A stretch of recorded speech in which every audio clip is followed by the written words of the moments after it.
مجھے کہتے ہیں عبداللہ کوئی خطیب نہیں روتا، تو کیوں روتا ہے؟ مجھے بتاؤ مولوی صاحب، کوئی ہنسنے کی جگہ تو بتاؤ، میں کہاں ہنسوں؟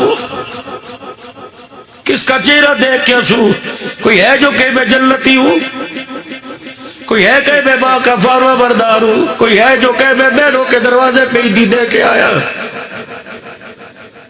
کوئی ہے جو کہ میری پھپھیاں میرے سے راضی، میں تائے کو کھڑا ہو کے سلام کرتا ہوں؟ اوے لوگوں، ماں باپ تو گھر بسایا کرتے ہیں، ہماری اولاد کن ماں باپ کے ہتھے پڑ گئی جو اپنی بچیوں کا گھر اجاڑنے میں دیر نہیں کرتے؟ میری امی کو کون سمجھاوے، میرے ابو کو کون سمجھاوے؟ اللہ اکبر، تویزوں سے گھر نہیں بنا کرتے بلکہ کردار سے بنا کرتے ہیں۔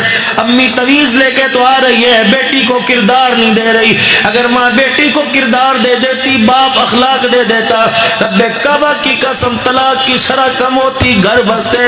اللہ اکبر، گھروں کے اندر سوکھی روٹی کھا کے بھی گزارا ہو جایا کرتا۔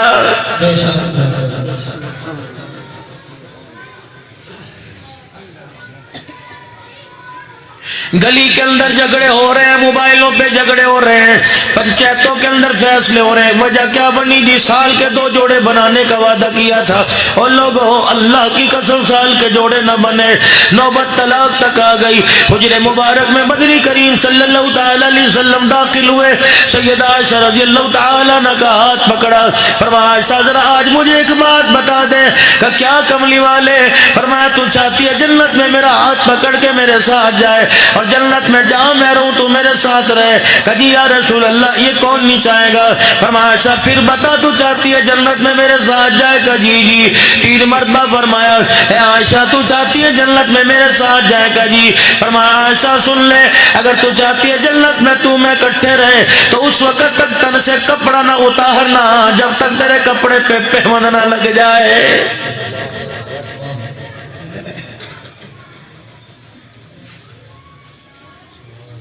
الماریاں بھری پڑی ہیں، پھر بھی خدا کی قسم نماز کے لیے کپڑے کوئی نہیں ملتا۔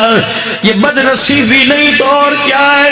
فنکشن میں جانے کے لیے، موت میت میں جانے کے لیے، مائیوں مہندی میں جانے کے لیے، برات ولیمے میں جانے کے لیے تیرے پاس 50 ہزار کا لباس ہے، خدا کے آگے سر جھکانے کے لیے تیرے پاس 500 روپے کی چادر بھی کوئی نہیں۔ یہ سارے کے سارے علم کے پہاڑ بیٹھے ہیں، ان سے پوچھ لو مرد کا جب جنازہ اٹھتا ہے 3 چادروں میں کفن دیا جاتا ہے، ایک سینہ بند اور 2 چادریں ہوتی ہیں۔ باری عورت کی آتی تو 5 چادروں میں ایک سینہ بند، ایک ہزار بند، 2 چادریں، 5ویں چیز سر پہ دوپٹہ دیا جاتا ہے۔ جب سر پہ دوپٹہ رکھ کے میری دھیرانی میری امی جان میرے سامنے آئی، میں نے کہا الہ العالمین اب دوپٹے کا کیا واسطہ، اب دوپٹے کی کیا ضرورت ہے؟ پروردگار عالم نے فرمایا عبداللہ جب تک تمہارے سامنے اچھلتی کودتی رہی تم ننگا سر دیکھتے رہے، آج میری بندی کی پہلی ملاقات میرے ساتھ قبر میں ہونے والی ہے، میں نہیں چاہتا حیادار عورت جب قبر میں آوے اور میرے سامنے کھڑی ہو اس کا ننگا سر ہو۔ اندازہ لگا سستارا والو، جو اللہ قبر کے اندھیرے میں ننگا سر برداشت نہیں کرتا وہ بازاروں مارکیٹوں میں ننگا سر کیسے برداشت کرے گا؟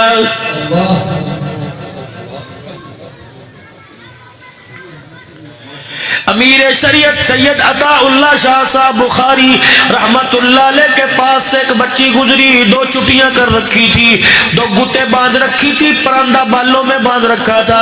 امیر شریعت نے دیکھا، آنکھ میں آنسو آ گئے، ہمیں بیٹی دوپٹہ کب سے اتار دیا؟ ہنس کے کہنے لگی جب سے باپ کی ٹوپی پگڑی اتری ہمارا دوپٹہ خود بخود اتر گیا ہے۔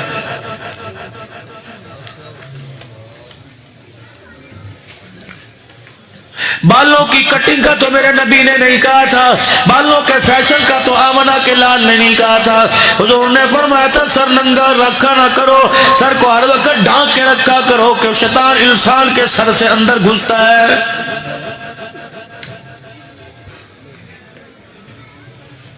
جہانیہ والوں ناراض نہ ہونا، میں اپنا دل کا دکھڑا اپنی آنکھ کے آنسو سے تمہیں سنا کے جاؤں گا۔ اللہ اکبر۔ بازار میں تو ٹوپی کی دور کی بات ہے، پوچھو ان علماء کرام شیخ الحدیث سے، فرمایا جب لیٹرین باتھ روم میں جاؤ ننگا سر نہیں اوڑھنی اوڑھ کے جایا کرو، سر کو ڈھانپ کے جایا کرو۔ ایمانداری سے بتاؤ، جو اللہ ننگا سر باتھ روم میں جانے کی اجازت نہیں دیتا، وہ اپنے آگے ننگا سر ہو کے کھڑے ہونے کی اجازت کیسے دے گا؟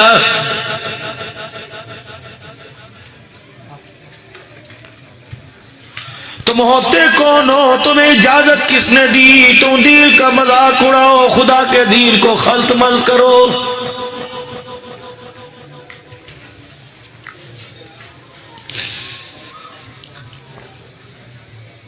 جہاں دیکھ لو دین کے اندر کلے ٹھوکنے والے نظر آئیں گے، اس کی دیوار کو سہارا دینے والا نظر ہی کوئی نہیں آتا ہے۔ جس کا دل چاہتا ہے گرا دیتا ہے، جس کا دل چاہتا ہے اٹھا دیتا ہے۔ ایمانداری سے بتاؤ ہم کون تھے، کیا تھے، اس وقت ہمیں کیا ہو گیا ہے؟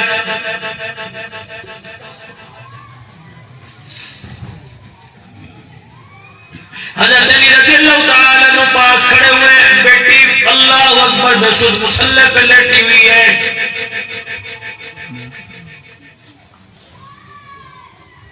فاطمہ کیا ہوا؟ ٹھنڈی سانس لے کی کا 4 دن ہو گئے، جنت میں کیسے جائے گا، جہنم سے کیسے بچے گا؟ حجر مبارک میں تشریف لے گئے، باہر واپس آئے، ابو ہریرہ کی دھاڑ نکلی۔ آپ نے فرمایا ابو ہریرہ تجھے بھوک لگی تب رویا کہ نہیں نہیں، تیرے پیر میں جٹی نہیں، تجھے مدینے کا فرج گرم لگا نہیں نہیں۔ ابو ہریرہ پھر کیوں رویا؟ کہ کملی والے اندر گئے تھے، سارے بال کالے تھے، جب حجرے سے باہر نکلے کملی والے یہ سارے بال سفید ہو گئے۔ فرمایا ابھی جبرائیل ملاقات کر کے گیا، اس نے جہنم کا نقشہ میرے سامنے کھولا، میں نے جہنم کو دیکھا، ڈر کی وجہ سے میں محمد کے کالے بال سفید ہو گئے۔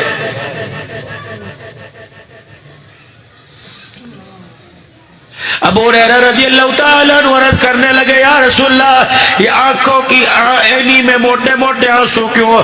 فرمایا ابھی جبرائیل سورہ ہود سنا کے گیا، ابھی جبرائیل سورہ نبا سنا کے گیا، نازعات سنا کے گیا، قیامت کی ہولناک کی سن کے میں محمد کے چہرے کا رنگ ہی بدل گیا ہے۔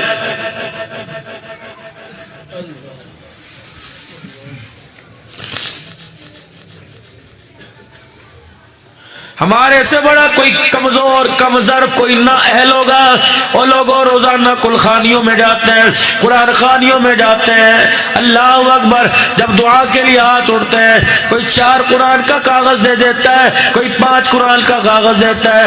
کتنی بدبختی کی بات ہے، ہم نے پڑھ کے دوسروں کی بخشش کا ذریعہ بنا دیا، خود پڑھ کے جنت میں جانے والے نہ بنے۔ حضرات ایک ضروری اعلان سنیے، یہ اعلان کب ہوتا ہے؟ مولانا عبدالحنان صاحب کرے گا، میرے عزیز علماء اکرام کریں گے، اگے ہو کے چوڑا چوڑا سینہ کر کے کریں گے۔ حضرات میت کے وارثوں کی طرف سے اعلان ہے، اگر کسی نے ان کے والد گرامی رحمت اللہ علیہ سے کسی نے کچھ لینا دینا ہو، مرنے کے بعد تدفین کے بعد ان کی اولاد سے رابطہ کر لے۔ ان کے 4 بچے کہہ رہے ہیں اپنے ابا کا دین ہم دیں گے، لین دین ہم کریں گے۔ جب یہ اعلان ہوا قبر نے جھٹکا مارا، میں نے جھانک کے دیکھا میت نے مرنے والے نے اپنے کفن میں سے منہ نکال کے کہا یہ اعلان کس نے کیا؟ میں نے کہا تیرے بیٹے رشید نے کیا، رفیق نے کیا، تیرے بیٹے انور اصغر نے کیا۔